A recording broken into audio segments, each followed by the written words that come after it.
Oh, the worst Titan of them all. Yeah. Yeah, exactly. Godzilla Manifest Destiny in his little covered wagon.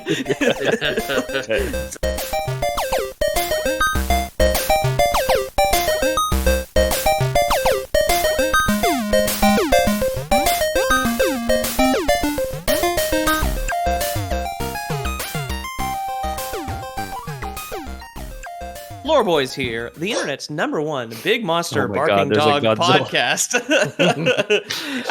We're back to save the day with untold amounts of collateral damage. I am the Alpha Titan, Peter O'Donohue, and I am joined by... David, would you get a hold of your dog? We just started an episode. I'm sorry, man.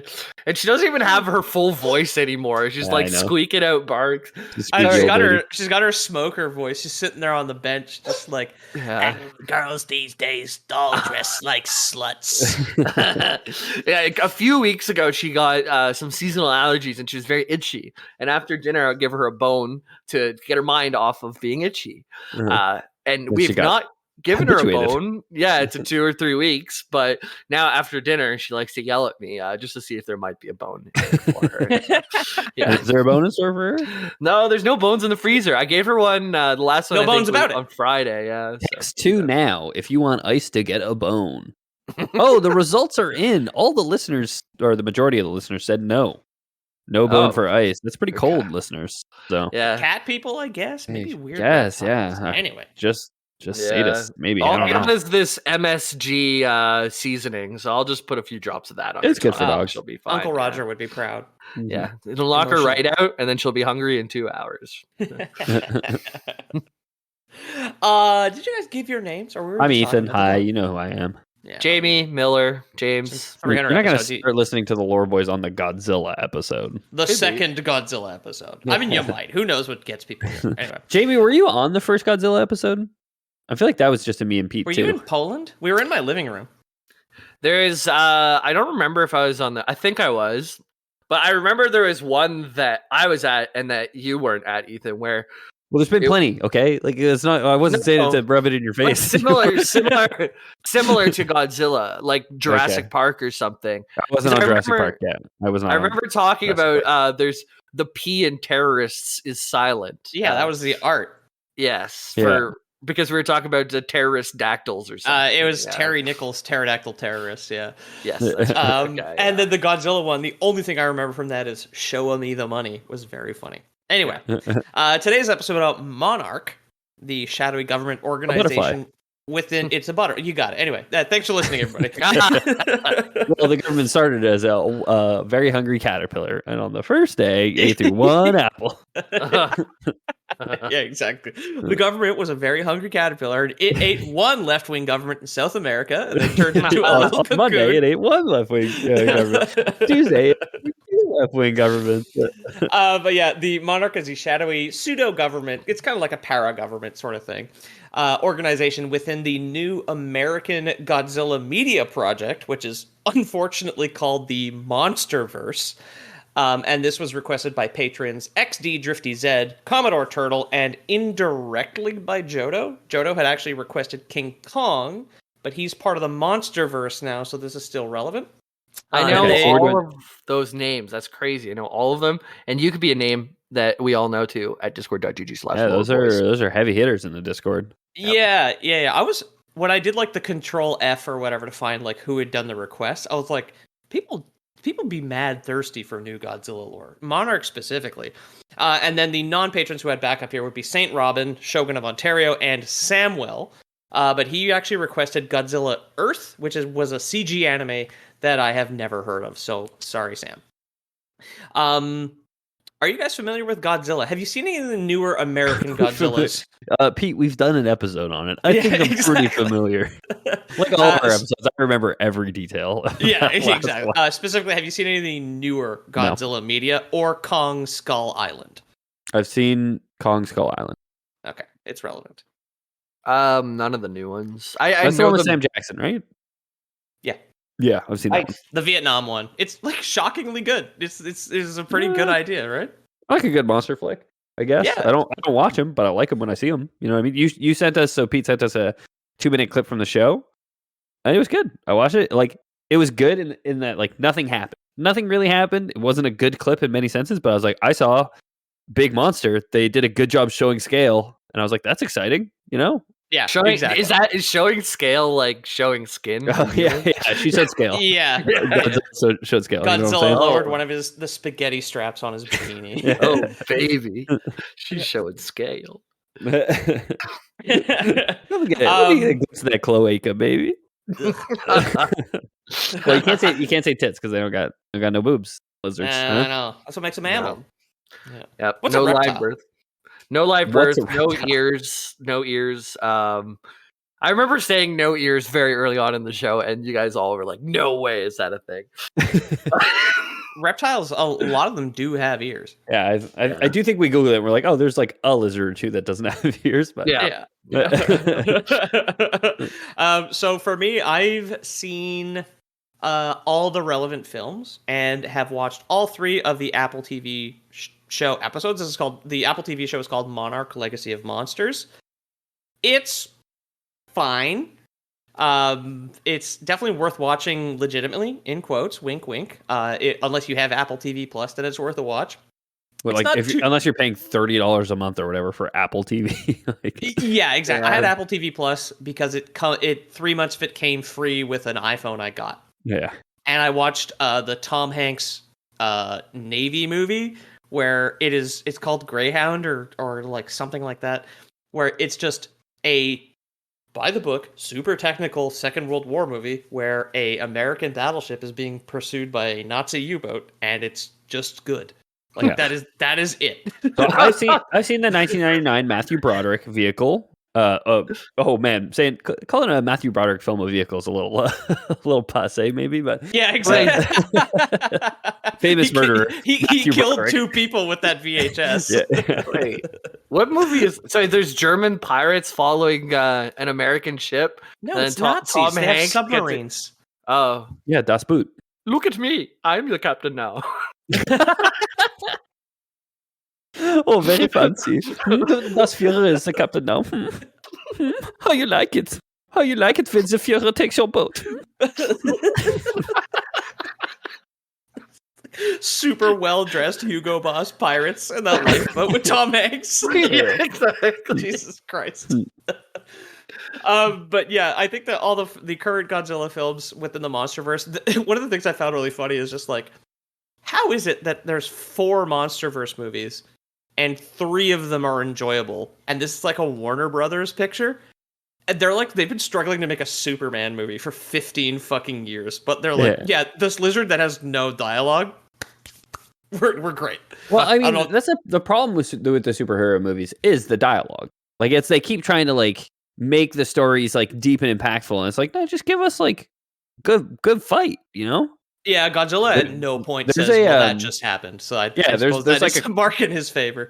Darnell will correct me and tell me this came out like 15 years ago, but like there's something that's coming out that's coming out on the internet right now that I've seen a lot of pictures of, which is Godzilla versus Superman, and I'm like, yeah, give me that Superman film. Like, you own both franchises, like, yeah, just show me like Superman and Godzilla beating the shit out of each other. Pretty fucking cool, actually. You know? Wait, show me Godzilla versus Super Mario, and Godzilla like just beats the absolute shit out of Chris Pratt. The Appalachian shit out of him. Yeah. Mamma mia! Oh, Didn't he just use his normal voice? He didn't even put in the movie, yeah. the juice on it. Yeah, I was doing Super Mario. I wasn't doing Chris Pratt there. Yeah. was Hot like, take Chris here. Pratt. I watched half of the Chris Pratt Mario movie. I fucking hated it. It is an annoying movie for children. I just I watched the whole thing on the plane. I didn't think it was an annoying movie for children. I thought it was like a whatever, fine movie for children. You know, like. But it was like, I had my daughter on my lap on the plane. I was like, I want to put something on the TV that the colors might distract her. It didn't work. I need a hypnotizer, like a snake in a basket. Like watch it in put on pieces. Mario. Yeah, exactly. Yeah, I mean, I'm not gonna put on like No Country for Old Men on the plane because it's all browns and grays. Yeah, well, I mean, she's got to learn about like whatever the tragedy of greed at some point. You might as well. Depends on how long the flight from the Yukon is. So I've seen the 1999 Godzilla, but you say that's not canon, or you told us before the show that's not canon. Not for this one. And I've seen scenes from the one with Walter White. Yeah, okay, so I didn't like that movie when it came out. It is very slow-paced and dark. They actually had to up the brightness when they released it for home video because people's televisions are different than theater screens, which is just like, can't believe you didn't think that someone would watch this on a TV one day, releasing a film in 2014. Like, if this was like that train from the 1900s, like, yeah, maybe they won't take this home and the brightness can be static or whatever, but yeah. It took a universe diversity. Oh, sorry. Were you finishing the point there? Yeah, it's just about this movie because I didn't like it the first time I saw it because it is kind of slow and the human acting is kind of bad. But the way it's shot and directed, in retrospect, having rewatched it like whatever a couple years ago, and now that I'm like in a different artistic mindset, it's actually quite enjoyable. And the interesting twist that I really do like is that everything the U.S. military tries to defeat Godzilla completely fails. Which I thought was really interesting that, like, Hollywood being, like, the second biggest recruiter for the American military, other than, like, college debt, the military. Appalachian military. Nazi pirates have kidnapped Tom Hanks. They got us in the Appalachian military. I'll get working on the chairs. I mean, in the 1999 Adirondack chair, not an Appalachian chair. Oh, you're right. I was picturing a sub with those Adirondack chairs. I'm so glad you understood how deranged Jamie was with that statement. Yeah, he was asleep 40 minutes ago, so we're trying to keep up with it. I woke up I paused my game for this. Jamie, you might remember this because you've seen the film. How do they defeat Godzilla at the end of the 1999 Matthew Broderick film? Do they actually does the U.S. because the U.S. military tries to defeat him several times in that film too, and it doesn't work, right? They had to fight. Well, a nuke is what made the monster go out of control, like turn a lizard into crazy nuclear monster. Testing, yeah. So they had to use nukes to get rid of them, and they made it go into the water first, and then nuked the water. Oh, okay. I think there you go.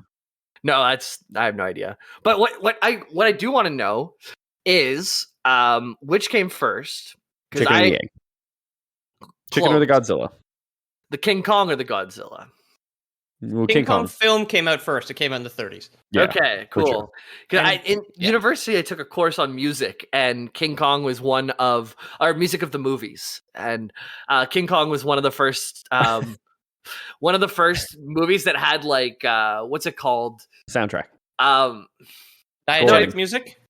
It's a word for like a musical phrase that appears whenever a motif. Whatever leitmotif is the musical term. Yeah. So it's like every time King Kong shows up, the King Kong thing will come up into the horns, and every time the nice beautiful lady comes up, she'll come up into the horns or whatever. Yeah, or strings or probably. Yeah, whatever. I know a beautiful lady or two. Okay, anytime my wife walks into the room, you better believe I'm hearing harps. Huh? But yeah, that was legendary. That movie in the 30s. When she was here, and the nice jokes after she already went to bed.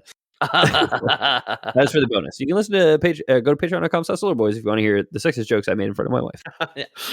Swipe your credit card to antagonize my wife. So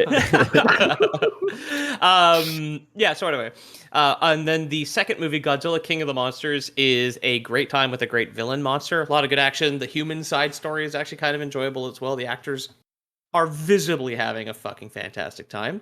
And then Godzilla vs. Kong is a terrible film, and it is the same story as Batman v Superman. They took one of the worst movies they'd ever made and changed the characters. It is the same plot. But instead of Batman, it is Kong, and instead of Superman, it is Godzilla, and instead of that big gray alien thing at the end, it is Mecha Godzilla. That's it. Who's a robot? Okay, I haven't seen either film, so you're using Batman vs Superman as a touch point for me, and it's not working. You're like, it's for the listeners at home, I guess. I got fixated on that. I was like, I wonder what weird gray alien thing was in Batman vs Superman. I haven't seen it, but I've seen the Steppenwolf? Brutal reviews. No, Steppenwolf was in the Snyder cut Justice League, of Justice League. Yeah, because I did watch that. Anyway, I haven't seen any of those. Finally, the thing that is currently running to make this relevant and it's really good is Monarch: Legacy of Monsters is currently in its third episode as of yesterday at time of recording. I don't know how many there's gonna be. I'm enjoying it so far. Some of the writing is very like, hello, my wife who I've loved for 10 years. Hello, my husband whom I also love. I'm so glad this is our last monster mission together. I hope neither one of us is killed by monsters. But again, the cast is really fucking good in half of it. So it is really two shows stitched together. There is a modern one set in modern times, which is like kind of like sexy teens, and then also Kurt Russell, who are like downloading government PDFs about monsters, and they're being chased by Monarch around like, no, we need our PDFs back and shit. There's also a second very good show set in the 50s about the early Monarch scientists, like basically trying to coerce the American atomic like weapons program into just being like, can we borrow some nukes to like lure out some monsters? That would be really fucking cool, actually. So there is a period piece, which is fantastic, and then kind of an annoying hacker show. One of the things that is really cool is that Kurt Russell plays a character who we'll get into later in modern times, and his son plays a younger version of that character. It is such good casting because they're both so good. Yeah, it's Kurt Russell is modern guy, and then Wyatt Russell is him in the 50s.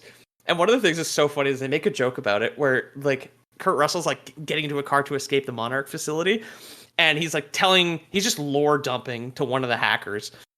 And she looks at him, she's like, wait a second, what do you mean you were like helping the government in the 50s? Wouldn't that make you like 90 something years old? And it's Kurt Russell, he's still hot. He's just like, I just got good genetics. I'm like, fucking great. Sure, why not? Just write it off. It's so good. Yeah. The main trio in the 50s are played by, it's funny, we talked about this on the bonus, are played by Anders Holm from Workaholics. From Workaholics. Yeah, he's fucking fantastic. He actually is playing young John Goodman. Because John Goodman is in Kong Skull Island. So he's the cryptozoologist cameraman. And we'll get into why he... Okay. I was thinking John Candy for some reason. Okay, John Candy. Yeah, okay, got it. Yeah, so... Anders Holm plays young Uncle Buck. Anders Holm is really annoying young Steve Martin on a road trip. Yeah, exactly. young Steve Martin, played by Steve Martin. He looked the exact same when he was 20 as he does now. Yeah, they address it. They say, shouldn't you be 90? And yeah. And he's just got his banjo, and he's just like, I've got good genetics. Actually, in the 50s, they say like, why do you have white hair already? And he's like, I don't know, I've just always had white hair. The other parts are obviously Wyatt Russell, and then a woman named Mary Yamamoto. And all three of these people are so fucking good together. Anders Holm, great. Wyatt Russell, great. And Mary Yamamoto, great. All good together, good scenes, good everything. One of my favorite bits from Steve Martin, and I don't think you could run it today, is he does a bit where he pretends to be deaf and he sings "Don't Go Chasing Waterfalls," and it is honestly like song as a deaf person would sing. So hard not to laugh about. Yeah, it just gets the voice just right, and it's a Saturday Night Live bit. But okay, yeah. And yeah, I guess final point about the part of the show that's in the 50s is Wyatt Russell plays the straight man to the monster-obsessed couple's foil. Because Anders Holm and Mary Yamamoto end up getting together. This is in the first 5 minutes of the first episode, not spoilers. They're like so enthusiastic about like discovering and studying these monsters. They are the foil to his Wyatt Russell's military straight man. They're just like, oh, monsters is just all business, actually. Yeah. None of this shit excites me anymore. Because you said he was the straight man, like, and I was like, because the clip that you showed us is like 2 minutes. They're on the beach. They're luring Godzilla out so they can blow him up with a nuke, right? Yeah. Him or her up. So they lure them out, and like Mary Yamamoto's character is like disturbed by it and tries to run away. And I guess Wyatt Russell like chases her down and holds her and like forces her to watch. I was like, that's weird. So of course the clip has no context. Like to me, you know, like the clip has no context. She's trying to go unplug the satellite dish that remotely detonates the nuke. Oh, okay, gotcha. So she's like, "No, we can't kill it." And he's because the whole military thing is. We'll get into it. And maybe I'm just too vegetarian for this, but I'm like, no, that seems like the normal reaction, and it seems like the military person is not the straight man. They're like the overly militaristic person. But yeah. I mean, you're vegetarian for like moral reasons, but like if one of those cows was 300 feet tall and could destroy a city, you might have a different opinion about killing and eating it. How many cities has that cow destroyed to date?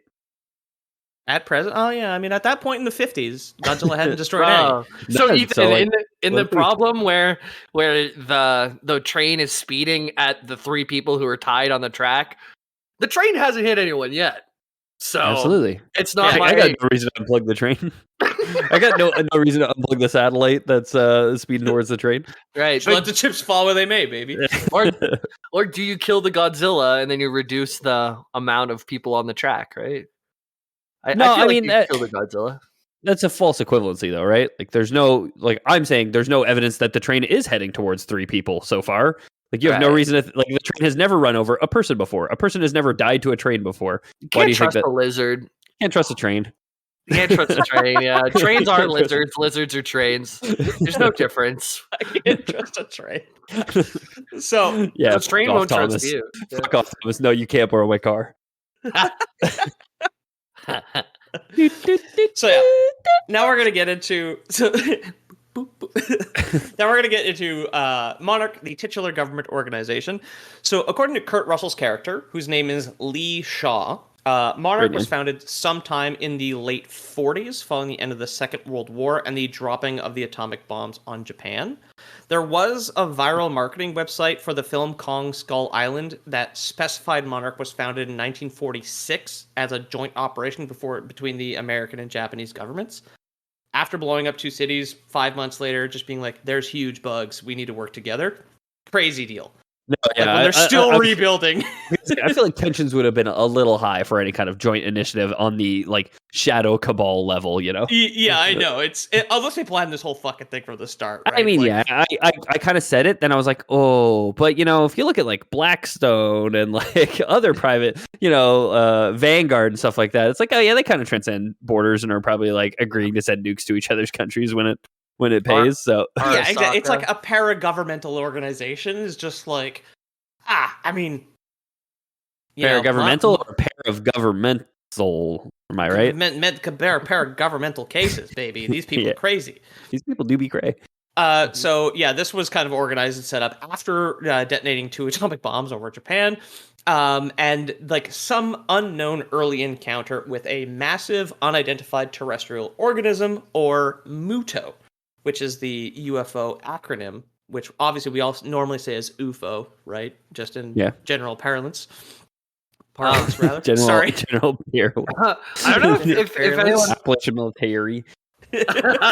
Adirondack chair. I don't know if you picked up on this, but Pete, the first time you said well, when the USA dropped the bombs on Japan, and the next time you said detonated. I think detonated is much better language for that. Dropped sounds like such a oopsies. Well, I was just flying over and I dropped the Enola Gay over your country. And I don't think that's your problem, Pete, but I think that's just a normal. Well, it's because I corrected myself, I think subconsciously, because you kill so many more civilians if you blow the bomb up in the air. There's like transferring energy directly into the ground is just wasted atomic waste, right? So, sorry, I thought I was dropping Curly from the Three Stooges. I didn't realize it was that kind of fat boy. So that's an insane reference to make right now. You can detonate the bombs just by putting your fingers like poking it in the eyes. Yeah, you have to separate them like this because the bomb okay. In production, the nicknames for the three heads of the three-headed dragon that we are going to get into were Larry, Curly, and Mo. Oh yeah, wow. Yeah, so nice, yeah, nice pull, I guess. Yeah, exactly. No way. Yeah, so I tried to primary source this one. The website's gone. So like Warner Brothers for some reason has maintained the Space Jam website from 1997, but I can't. I had to go based off like fucking cell phone screenshots of a viral marketing site, and like. Monarch has a Twitter account, but it's not an ARG. It's just clips from the show. It's just marketing, which is kind of too bad. Excuse me. Right. So MUTO now is a generic term used by the military, basically, to refer to all giant monsters that they encounter. The more book-smart eggheads who want to study them refer to them as titans, which is taken from Greek myth. Obviously. MUTO was at first the name of just the two bad monsters in the 2014 Godzilla, which this is all kind of speculation to me. That movie was written before everyone and their mom needed to have a cinematic universe running. Yeah. So they just called them Mutos, which is like they just didn't think of like a Godzilla, Ghidorah, Rodan name for the two big kind of bug monsters that are in that movie. And it's funny. My dad's a huge fan of Godzilla. He introduced me to it like it's like a regular blockbuster thing you'd come home with, that and like Terminator and Predator and whatnot. And he was like, "Yeah, I watched that new Godzilla. I thought it was pretty good." He's just like, "I don't understand what he was fighting. He just fighting two big triangles." Because the character design of the Mutos in Godzilla 2014, they have very pointy faces, and his review of that has been stuck in my head now for 9 years, and it's just like, oh yeah, he's just fighting male triangle and the bigger female triangle. Like that's the two of them that he fights. There's like these two they're insectoid, very kind of smooth, but they are very pointy. They taper to a point in the front, so he is just fighting two big triangles. I kind of see it. I love their designs. I would never have described them as triangles, but yeah, there's some triangular aspects. As far as like cool. The first, they are officially now the Matthew Broderick Godzilla technically is the first. The Mutos were the first Godzilla. Okay, you got to clarify it. The Matthew Broderick Godzilla was technically the first in the cinematic universe. No. I guess I'm just like wording that weirdly. All of Godzilla's monsters have only ever been created by Toho, the Japanese company that funded the original Godzilla movie in 1954. Okay. Technically, the first American monster was Godzilla's design in the Matthew Broderick film. And but he's Godzilla, though. He's still Godzilla, exactly. Yeah, there's not another monster in that film that I'm... No, man is the monster or something. Worms are the monster. That's why they come up on the beach, right? Yeah, exactly. He like electrocutes worms out of the dirt. Such a weird movie. The Mutos themselves are officially the first original American monsters in any Godzilla universe ever. And I personally love their sound design and their visual design. I like that they're bugs. I like that they're sexually dimorphic, where like the male is more colorful and can fly. The female is huge and doesn't have wings because like ladybugs are bigger. Female bugs rather. Ladybug's a real bug. Female bugs are bigger because their shells mean they can't expand when they get pregnant, so they're just built in with more space. And I thought that was really cool attention to detail there. Yeah. That's just me geeking out about like real biology. Pete likes it. It's his ideal mating situation too. He'd be small, colorful, super mobile, and then he'd have just one big old non-moving woman. Big old insectoid mommy. Yeah, exactly. In a mobility scooter. I'm wearing a purple shirt right now. Like, I'm ready. I'm ready for it. Pete's always peacocking. Oh, yeah. That's why they call it peacocking. Peacock. The matriarch, yeah. But yeah, definitely the term Muto came in before they were just like, oh yeah, it's actually what we just call all of them. Like, yeah. Okay. And then it's a backronym. We talk about bacronyms a lot on the show. Yeah, well, because when you've worked on them in your writing, and like I never really had to struggle with that, but like coming up with a cool word and then trying to make it mean something, is like an interesting creative process, right? Sometimes you get a good one like Muto, sometimes you get a bad one. Right, which I don't have an example for, but I'm sure there are out there. Lore of really every book. That is a bad one. That's a good one, I'd say. Honestly, that's honestly, if we're gonna be even like a little bit generous there, that's Loreb. Let's be real. No, it's every book, it's like everyone. You know, it's a lowercase b. Oh, okay. Yeah. Every pony in Equestria, right? Yeah. It's an idiom. Well, you can criticize mine, but I'd like to see you come up with a better one. I couldn't. I admitted to it right away. It's the essay that's missing from Scuba, right? Oh, self or laser, right? Yeah. It's like Scuba stands for sick ass self-contained underwater breathing out. Yeah. But we don't call it a cis scuba. Yeah. Scuba. So, it'd be a good prank is you send a scuba diver down, but there's no air in there. There's only farts in the tank. That's funny. Oh, got him. Dude, in Kenny versus Spenny, fart is an acronym. when Kenny puts a tube in his butt and like uses a bike pump to make louder farts. It is the flatulent assisting rectal tubing. You've told me about this twice in the last week. I haven't. Why didn't talk about Kenny versus Spenny this week? And for our American listeners, Kenny versus Spenny was a very Canadian show where two friends, I guess, like tormented each other, or one friend tormented another friend. In, like, they do a competition in their house. Wars. Yeah, exactly. The prank wars every week. It was at the bar with Bobby and Luis, actually. Maybe not this week, close to a week ago. 2 weeks ago. Yeah, this is like one of the tightest because we recorded late last week. And we then talked about it early on the bonus. We talked when you were asleep. We already had. You were still asleep. We were still napping. Pete and I were talking about this on the bonus. Go to patreon.com/loreboys if you want to hear us talk about our recording schedule. Yeah. Yeah. Okay, so, we're okay to move on. I'll have to subscribe to hear the conversation. Yeah, exactly.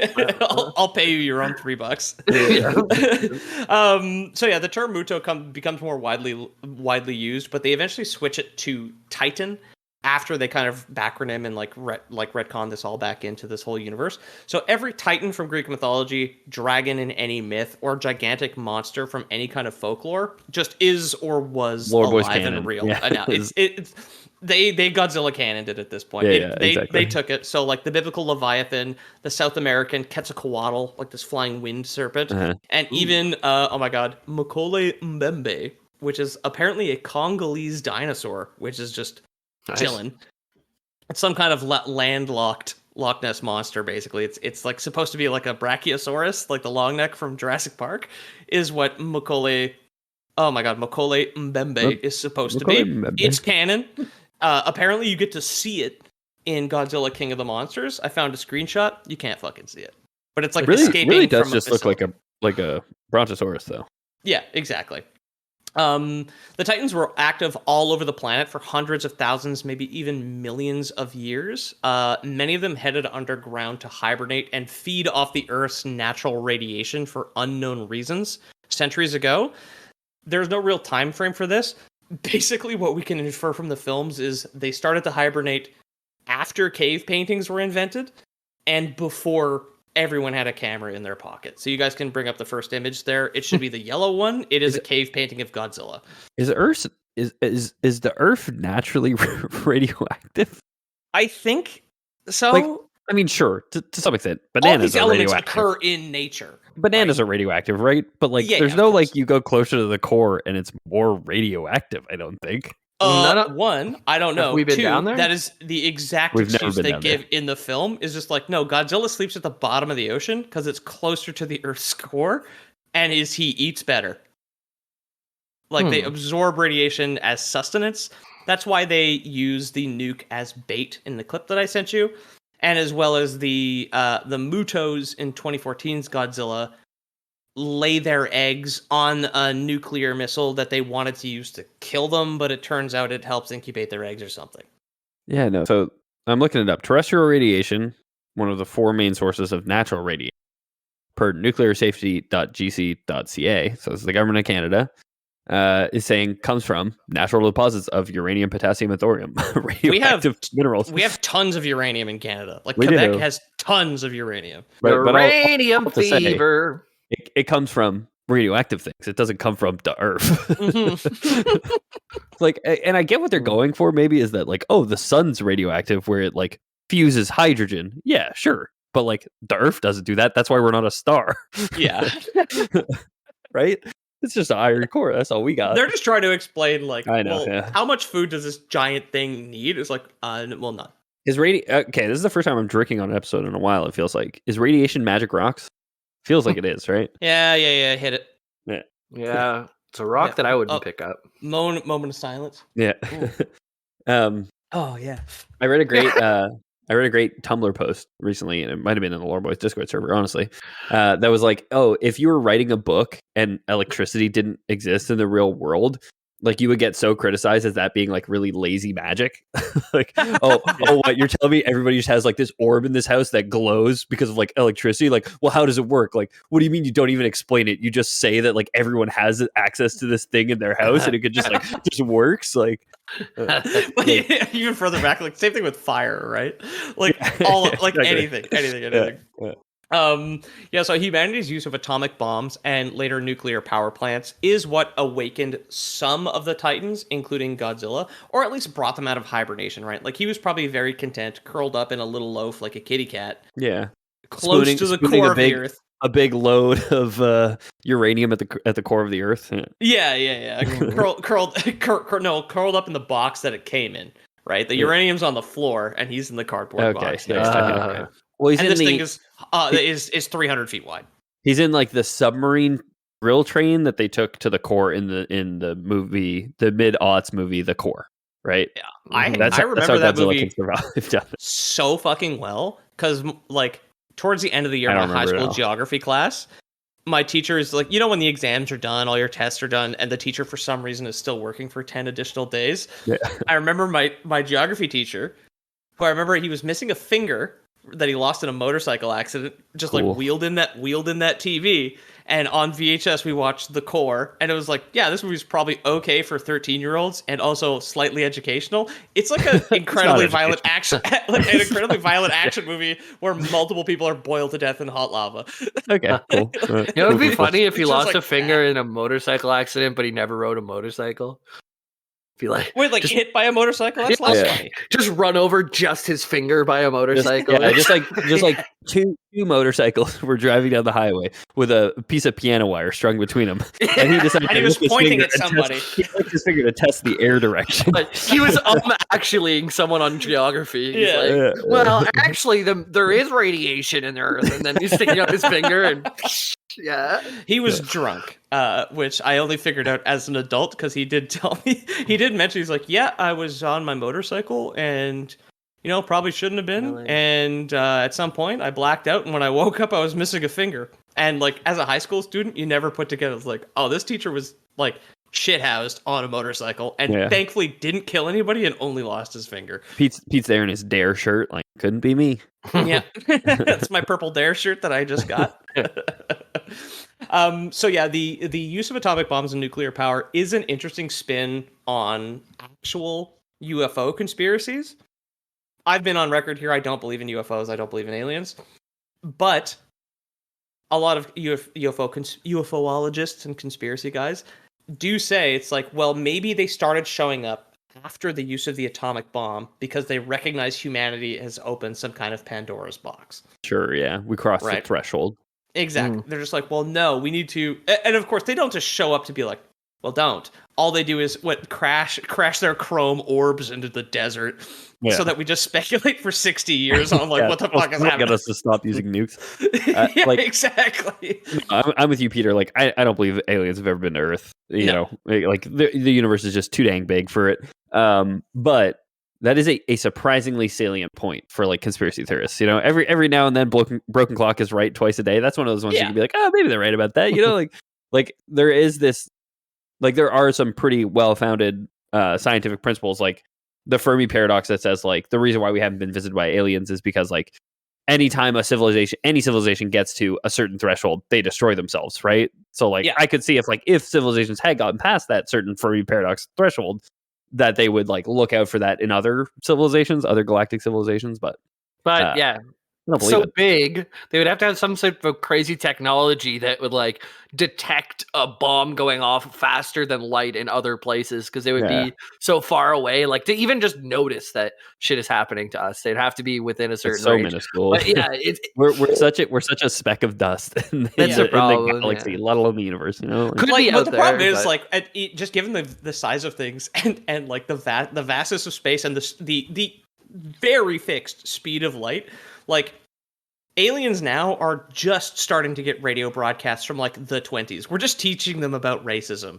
Like, that's as far that's very close stars. Yeah, that's like not like very far from the full galaxy, right? And let alone like forget other galaxies. We will visit one other galaxy in the timeline of the universe, and that's the Andromeda Galaxy, and that's because it and the Milky Way are gonna fucking collide. You know what I mean? And when I say collide, it's like no two stars will hit each other. No planet will hit another planet. Most people probably won't notice.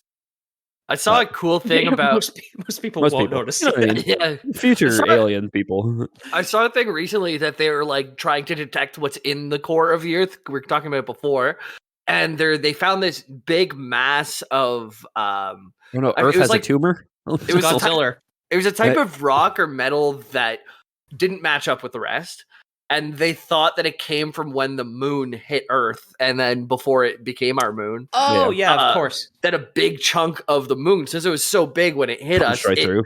Punched cool right through and mixed into the core of the Earth, which that was, it wasn't the moon, it was a different planet called Theia. This is one of my favorite geological things is the moon. The moon is Earth, right? Yeah. It's like the residue from Earth and Theia. Yeah, exactly. Speaking of impact, that's how your geography teacher lost his finger. He fell off his motorcycle and he crashed so hard into the Earth the moon that his finger's still in the core. Yeah, exactly. It punched through the crust. Yeah. Drunk driving fossils is what the aliens are going to fucking discover. Like that same like arched back pose of like the Velociraptor in Jurassic Park, but he's like on a motorcycle with a bottle of whiskey. No, but it's just his finger like just curled up. I am geography. He cranks it up to 200 kilometers an hour. Yeah. All that old paleo art of like incorrect dinosaurs. Where it's just like, well, the motorcycle seems to be one of its metallic organs. So you've got like this big, like lumbering motorcycle man in like the equivalent of a 19th century alien museum. We're just making a Transformers movie now. Finally, thank God. Yeah. So the U.S. government's first direct encounter with a Titan appears to be when one sunk the USS Lawton in 1943. Sadly, this is not a real ship and not a real cool shipwreck. They just made it up for the show. It was the one who sucked off the Latin, sucked off the fucking. So the sinking of the Lawton was obviously covered up. When they ran the Lawton, I got you. Don't worry. They didn't want anybody to know, so it was still the middle of the Second World War. It was sunk mysteriously out in the Pacific Ocean, and they just blamed it on a Japanese submarine, which at the time makes sense. The only survivor from the USS Lawton was William Rhonda, which is the character played by Anders Holm in the show and John Goodman in Kong Skull Island. Okay. This experience, to cope with the trauma and the the survivor's guilt, he ended up getting really, really interested in cryptozoology, the study of non-existent creatures like the Loch Ness Monster, Makolo Mbembe, and in this case, the Titan that he definitely did see ripping apart the warship he was on and then carrying it off into the sky. So he was just left. Cryptozoology in 2023 sounds like it could have been NFTs. Yeah. Godzilla has lost all its value at this point. Yeah. If you ever played Disco Elysium, there's a cryptozoologist in it. He's a great character. Ooh, I have that game. I'm meaning to play it. You don't need a fancy computer to play it. I'll tell you that much. Well, I've got one anyways. Oh, wow, brag. Brag. Cryptozoology, along with UFOs, I think are the mostly safe, perfectly acceptable conspiracies that I think anybody is completely allowed to get into and just fuck around with, because there's no nobody broke into the Capitol looking for Bigfoot. Maybe one of those guys did. That's a crazy crowd, but I'm here to shit on Bigfoot's desk. They're like, okay. They didn't break in to find Bigfoot, but I bet you several of them were keeping a very distinct eye open out for Bigfoot. Or Bigfoot documents, Yeah, it's like, I'm Bigfoot agnostic. I'm in here now, just in case. I'm here to stop the sequel, but if I find Bigfoot, I'm gonna say something. You open the closet of one of like the politicians, and there's a false wall. Push it through, and there's a desk that's just 3 times as big as all the other desks. Like he's in Congress. Yeah. Size 79 shoes, like exactly. And a representative from Washington State, and it's just like clearly a Bigfoot in an ill-fitting suit. Sustain more military funding for Saudi Arabia. He would be a tycoon, wouldn't he? He's real hawkish. The formation of Monarch in 1946 coincides directly with the beginning of real-world atomic tests in Bikini Atoll. The pale blue image here is actually the satellite image of the current Bikini Atoll. I've circled 2 areas in red, which you may have noticed that look a little bit A little unnatural. missing. Yeah. So is this an island or is this like a cell with its walls breaking down? Oh, What it's is an this? island. Well, it's an atoll, technically. It's called an atoll, which Oh, an atoll. in reference I looked at, it looks like an island system that is in a particular shape because there's other atolls that are in a similar shape. Those two little cookie cutter bits are actually chunks that the U.S. blew out of it with nukes. Whoa. When An atoll is specifically an island shaped like a ring. Oh. And when they blew out the holes in the ring, they opened up Bikini Bottom at the bottom. I'm gonna blow out your hole and open up Bikini Bottom. You know what I'm saying? Yeah. Uh-oh. Ruh-roh. You can also look up the logos for Monarch, which are the different. It should be black and a teal one. Yeah, no, you did. You did the picture. I joked about this before the episode started, but you did the pictures in the wrong order. Son of a bitch! The black and teal one? It's the second picture that Pete posted. Is the logo for Monarch, and then presumably the logo for Monarch on its side with a circle around it that says Extinction Rebellion. Yeah, so this is fucking hilarious. You'll notice that the real life, totally not a psyop funded by oil tycoons to make activists look bad, fake organization.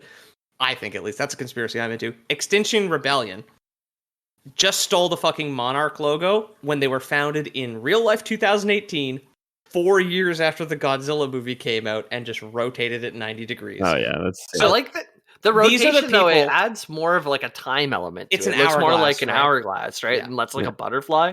Monarch's more about change. Extinction Rebellion's more about time's running out. You know? Yeah. So, Extinction Rebellion and the other activist organization that currently operates these days, Just Stop Oil, are funded and founded by the same people, one of which is the daughter of an oil tycoon.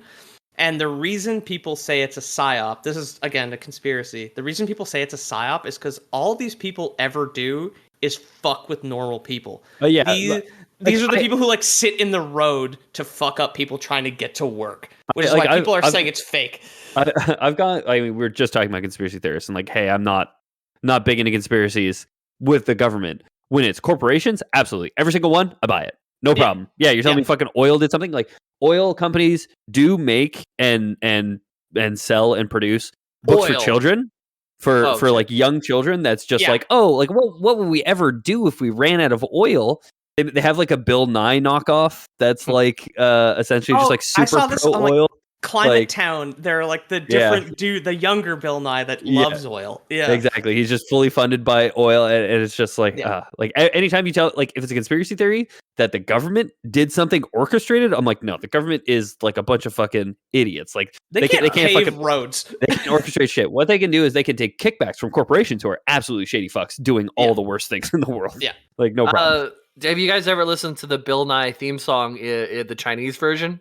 Can you sing it backwards for us? You're really good at backwards words. I can't sing it backwards, but it just sounds like the same thing. It just sounds like they're chanting beer, beer, beer over and over again. Okay. So people use it as like a pre-drink game before you leave the house. Put on the Chinese Bill Nye song. It's like beer, beer, beer, beer. Bill Nye the science guy, but in Chinese. Yeah, we haven't done that yet, to my knowledge. I may have forgotten since we drank a bunch of beer. But yeah, exactly. So we're gonna watch a meme compilation like we always do after every episode, and then I'm gonna go home and watch Edge Runner, the last episode. So there you go. We got homework. Yeah, but one of the things that I think supports a conspiracy that Just Stop Oil and Extinction Rebellion are oil industry psyops is the fact that they just stole a JPEG from a Hollywood film and rotated it. Like, it is the same fucking logo. I remember seeing it around. I mean, it's the same fucking logo, but that's a pretty basic shape. That's two triangles kissing.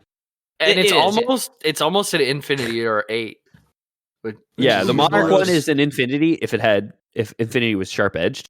Yeah. Two triangles kissing. If you can imagine. No child safety. It's infinity if Pete's dad described a Godzilla fight. It's two triangles fucking fighting. Yeah, exactly. maybe the logo was an homage to the 2014 Godzilla film. Who knows? Right? Exactly. I mean, the logo for Monarch, the graphic designer did state it is supposed to be the letter M for Monarch, genius, and also butterfly wings. If I squint, I can see it. It's also two M's kind of stacked. Yeah, it depends on how they're making love. Right? Top and bottom. How do two M's? How does M and M make love? Tucker Carlson starts sweating. What is going on? They rotated the sexy M logo. Hang on a second. What are you talking about? Bikini Atoll, like I stated, and Bikini Atoll, because the atomic tests were taking place, started in 1946. Another very large one that we're going to get into took place in 1954, which is the year the first Godzilla film came out in Japan after the Second World War. So Bikini Atoll is canon in every Godzilla timeline. In this one here, they kind of get more into it, which is pretty cool. But yeah, Bikini Atoll is a small collection. It's a small ring of islands in the Pacific, quite far northeast of Australia in the Pacific Ocean. Yeah, it's in the middle of the Pacific Ocean. Like, not exactly, but it's way the fuck out. Like, yeah, I don't know sure, not in the direct center of the Pacific Ocean. Yeah. I don't know. I don't know in where the direct that would center? be. Yeah. Hawaii. Yeah. Test nukes there. Nah, even then. Anyway, I wouldn't count on our maps to be like proper scale for sea as well too. They're probably all like set up for land to be Antarctica. The Earth is flat. Antarctica super stretched out and weird around the edge. Yeah. Obviously, the maps are fully accurate. Yeah. I remember like the old maps, like Africa would be like the size of a single state or something, and like yeah. I mean, even today, like, a lot of you the can fit southern 7 hemisphere map. Texases in Africa. 7 Texases. Texas, Why so don't big. we just call it that? Why don't we call it 7 Texas instead of Africa? I'm gonna guess you can fit a lot more than 7. How many Texas? You pull it up. Quebec's bigger than Texas, by the way. Take that, Texans. Yeah, Quebec is bigger than like you can single state in the Union. You can fit 45 Texases in Africa. That's a new measurement. Africa How many is footballs 40 across? times larger than Texas. Wow. 145 caliber Texas can fit all of Africa. Yeah, it turns out the third biggest continent's pretty big. It would be, eh? So in February 1946, the U.S. government, or maybe Monarch, relocated. This is a combo kind of Lore Boys canoning of real history and show history, and I had to speculate a bit because it's unclear, especially since the show's not finished. They started to relocate the 167 natives from the Bikini Atoll, picking them off. People live there? There used to be people there. Natives. But how did they get to the middle of the Pacific Ocean? People lived in there's native Hawaiians too, right? Yeah. Like, what the heck? It's actually straight up like Maui longboats is pretty much what happened. I go back on it. I believe in aliens. They took really big canoes, dude, and they just fucking went out in the Pacific Ocean. Like it's the most monumental, crazy thing. Like the human drive to just like fucking explore the earth is so compelling that these people just there was no one in Hawaii until 1945 when we set off the bombs and the aliens noticed us.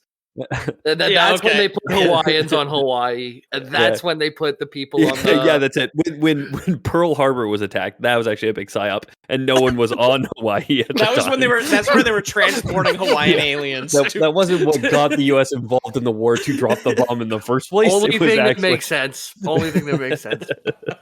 Also, the crazier thing to think about is the fact that it was not like North American proto-natives that went to Hawaii, where it is slightly closer.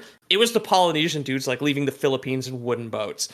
Yeah, right? I mean, slightly closer. Like Hawaii is straight up in the middle. Like that is actually the middle of the Pacific Ocean. You know what I mean? So like, and it's also slightly closer. You're right. Microscopic on like a geological scale. So the fact that they hit it is just like they were in a fucking canoe for probably months.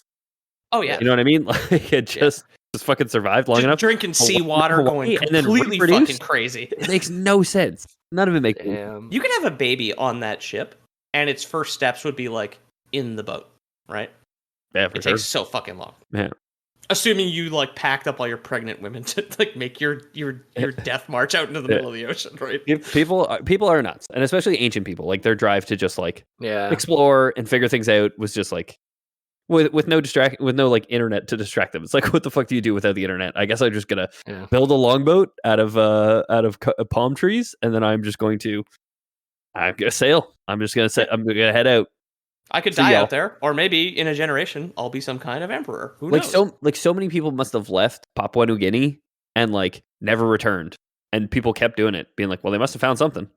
Why else wouldn't they come back? They wouldn't have just died at sea. That would be ridiculous. No, exactly. They must have found a volcanic island to live on. They just kept going. Crazy. It's beautiful. It's a beautiful thing. Or aliens. Who knows? It's Pangea. Aliens. It's Pangea or aliens. Or what's the panspermia? Spermia. There was people on a comet and it landed in Hawaii. That's how they did it. Yeah. Hawaiians aren't human. They're actually aliens because it's the only way you can get to Hawaii. Exactly. And that's why the government's setting off all those fires trying to bait out the aliens on Hawaii. Oh, that's the new thing on Maui. Yeah. So the U.S. military actually did help move these people. A shockingly responsible move from the U.S. Army. After kicking them out of their home. Well, no, they were just like, hey, look, we're gonna blow it up. So what we're going to do is we're going to take apart all your homes, including the church. So obviously these people had already been colonized. Yeah. We'll send some canoes for your pregnant ladies. Yeah, exactly. And they moved them 201 kilometers east to the natives' chosen spot, a previously uninhabited atoll called the Rongerik Atoll. The U.S. even helped rebuild everything, including the church, on arrival.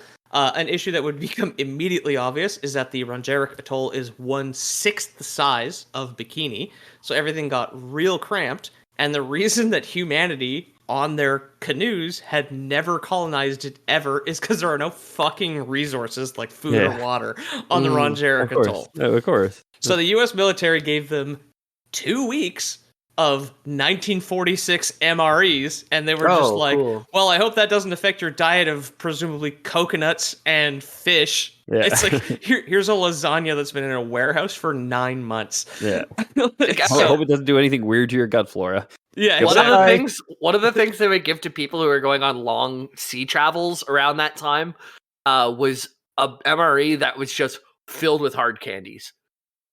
With citrus hard candies, and you just get like 40 hard candies because the candies like something with the sugar and it turns like 17% into water or something in your system. So better than eating is to just suck on these candies. Steve MRE 1989. Yeah. That's an awesome video on it, and he just put 2 new videos out yesterday back to back. I haven't watched them. He's got the spy plane toothpaste tube, which I'm really curious about. He's eating beef and gravy out of a toothpaste tube, dude. It's pretty crazy. I want the caffeinated chocolate pudding. There's a chocolate pudding with 200 milligrams of caffeine. Now, ain't that a way to kickstart your morning? Red Bull pudding, let's go.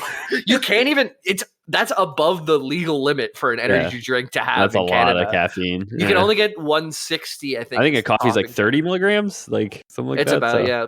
That's like, you have to go to the States 7 coffees in a pudding. Yeah. But you got to keep your eyes open at that kind of job, I guess. So yeah, I also like to imagine this conversation within the Monarch universe and also like in real history when they're relocating these people of just like, yeah, we're going to turn your home to glass. Here's 2 weeks of Jolly Ranchers. And just be like, good luck. So classic. Like, and the problem with that MRE, you said it's like, oh, is their chosen location? Like, oh yeah, I'm fucking sure it was, guys. That's what you came back and told the reporters afterwards. Like, yeah, that's what they said. They said they wanted to go. They wanted that. You know what I mean? There's like, one that's never been inhabited for 25,000 years since people started colonizing the Pacific. Nah. Yeah, they didn't speak English. We didn't speak their language. That's what they wanted. They spoke to the guy we assume is their king, the guy with the grass skirt and the tux jacket on. They pointed to the west, and we said, okay, sure. We took it to the next land to the west. I mean, 200 kilometers. Give a man a Jolly Rancher, but teach a man to Jolly Rancher. Yeah. He'll suck for a day.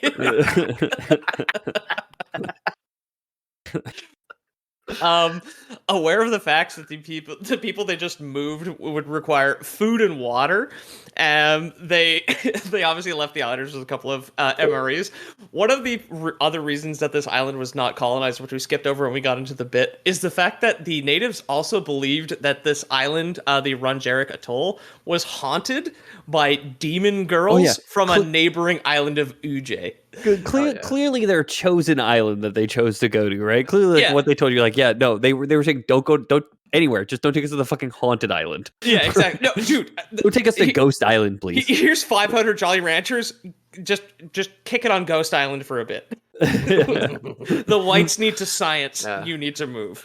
So apparently that was a good MRE and it worked, but a big problem with it was the citric acid content in the candies, and that you're not eating anything but these candies. Diarrhea, right? It would like rip holes in the skin in your mouth and stuff Oh over my time, God. just because it would just be acid over Yeah. time. Yeah, and I guess probably acid reflux, all those fun things. Candy, the too, same yeah. thing. You guys remember fucking Jawbreakers that we had as kids? Like, and they would just like Dude, shred your tongue. Sour Skittles Yeah. still is just a regular Skittle covered in fiberglass. Like, Yeah, I would eat I would get the big thing of Warheads, those Oh, super Warheads sour are good. candies. Yeah. Just put them in the middle of my tongue until like the middle of my tongue burned. Like, Yeah. Yeah, it goes straight through the middle of your tongue like thermite. Like it's unbelievable. It's Yeah. unbelievable. It's like anti-tank candy. Yeah. Anyway, so the original series of tests, this is real and in canon, were called Operation Crossroads. However, of course, they were tests. It is, I guess, kind of good that they moved these people because, like, frankly, fuck, if the government next month did an experiment where they just killed a bunch of fucking people that we'd never heard of, I'd be like, yeah, that's like a thing. Like they were doing this in the 40s and That's a moving these government people. thing. Yeah, that's what governments do. When you Yeah. said Operation Crossroads, now do you remember this movie? I remember this was a poster in my friend's basement where we used to go down and play pool. So this is for sure what the government operation really meant, right? It's the Britney Britney Spears Spears. movie. No, I've never seen Yeah, this. dreams change. Friends are forever. Here's your Jolly Ranchers and your new island. Yes, exactly. What that movie In was theaters about. everywhere, February 15th, probably like 2002 or something. But Yeah. So another weirdly responsible thing here that the military did was the first two detonations during Operation Crossroads caused way more contamination than they were expecting. So they actually canceled the third detonation. But we will get into maybe be more on track. Of course, it's late night. We've been drinking. We'll get into more of these detonations as well as some more monster shit after the break. Welcome back from the break, everybody. Thank you so much for sticking with us. So just to recap, in case we got a little lost in the sauce, it's our Saturday night. This is our hangout, and we're producing an episode for you guys. So just to catch everybody up, at the end of the Second World War, the U.S. detonated 2 atomic bombs over Japan, which seems to have awakened some of the titans, Godzilla included, that have been living and kind of slumbering quietly on the Earth. And they kicked the natives out of Bikini Atoll? The U.S. government did that, actually. Oh, the worst titan of them all. Yeah. Yeah, exactly. Godzilla manifest destiny in his little covered wagon. It's like a whole normal sized horse. Yeah. Radiation made Jolly. him immune to dysentery. Oh no. Godzilla got dysentery. Yeah, so basically, and then so it kind of weaves in a lot of actual atomic testing with more Godzilla fiction here, which we're going to start getting into. But yeah, the recap is nukes, titans, which is the term for the monsters, Muto being the kind of UFO term, conspiracies abound as to what the fuck is going on. And then we had some fun making fun of, government policy, The US as we government, often yeah. do. Yeah, exactly. And just stop oil as a psyop. Anyway, that's a conspiracy that we believe. So between Operation Crossroads, which was the 1946 atomic tests at the Bikini Atoll, and Castle Bravo, which is going to be the 1954 tests, Lee Shaw, which is the son and father Russell character in the TV show, was Okay, sent but by the castle tests are real. This is the fanfic insert of this character to those tests. Yes. okay. We will get into Castle Bravo because it is both interesting real history and incredibly relevant to the lore. You watch the Castle Bravo test as homework for the 2-minute clip that I sent you. Okay. It sounds like a map for a first-person shooter. Yeah, right, Castle Bravo. Yeah, now, I don't know if maybe people making games about guns were inspired by the U.S. military, or maybe people in 1954 fucking loved Counter-Strike, but maybe there's, there's a little bit there. of overlap I think it there. was Counter-Strike thing, yeah. Yeah, probably, yeah. Fucking General Patton's reeling a 1.6. Yeah. I only asked to clarify because I'm like, I do find the real world history very interesting, and me, for my brain, I'm just like, I want to know I want to make sure that if this stuff is real, that I know. I mean, And it's I'm on not the just same like, page there. well, a big lizard. I think that's cool too, but Yeah, I mean, I wouldn't have put it in the episode if I didn't think the real world shit that the Godzilla writers are pulling from is sadly, just it's my own nerdy way, sometimes way more interesting than a bunch of bickering weirdos with a bad script, right? That's kind of the problem. Is that us? Yeah, pretty much. Okay. yeah. I wrote the bad script. Yeah. We're bickering weirdos. Yeah. So between Operation Crossroads and Castle Bravo, Lee Shaw is sent by the U.S. to escort Mari Yamamoto's character, Dr. Kiko Miura, on an expedition in the Philippines to study an ionic disturbance in Earth's atmosphere. So basically what it was being detected, this is from the television show, what was being detected was something similar to the Northern Lights or the Aurora Borealis or the Southern Lights, which is the Aurora Australis, occurring over islands in the Philippines where this phenomena does not occur. I didn't know there was Southern Lights. They're better than Why the Northern wouldn't Lights. there be? Wow. Okay. Yeah. They're much brighter and more vibrant than the Northern Lights, actually. Dang. I am proud to say a few of the memories I have from my time spent living in northern Canada. I remember seeing a comet in, I think, 1994, which is one of the most remarkable things I've ever seen. You remember when you were 3 years old? I remember being wrapped in a red blanket that I think my mom still has. My dad wrapped me up and took me outside very, very late, like hours past 3-year-old Pete's bedtime. I remember being to 3 see a too, comet. I have a single memory from before I was 26. You know what I mean? Before that, it's just lost. Your parents didn't show you enough comets or the Northern Lights. Because I remember both those things pretty frequently. But also, your parents didn't do the insane thing of bringing you to northern Canada when you were 4 months old. You can catch the Northern Lights as south as we are sometimes in the dead of winter, but they're nowhere near as good. I remember from 3 and 4, but they're incredible. My parents got divorced when I was 3 and 4, so the memories that I have of that are not like super cool and fun memories. It's fun. Yeah. Jamie, I remember a story of you telling me like you had a dream that was like you were grinding glass into your mother's eye. And that stuck with me. I can only imagine what stuck with you. I forgot about that one now. Yeah, that's a good one to remember. Yeah. I woke up very upset about that too. It wasn't something, it was like a nightmare. Yeah, I remember my dad leaving last time he left my childhood home. Some cool stuff. I will say, like, my wife and I were kind of like, our daughter's going through a sleep regression phase where she's not sleeping at all. And I've been super busy at work. So my wife just went back to work. So it's all been like very good and fun here. And we were kind of reminiscing last night how like, oh man, it was kind of nice to not have a kid sometimes, like just be able to like do stuff. And I straight up had a dream last night where like her and I, like in the dream, I was like, we had our daughter and she like wasn't with us. And we were on vacation in Europe and I was playing beer pong in a hostel. And I was like, this is fucking awesome, dude. And now I'm tonight with the boys. So like, yeah, exactly.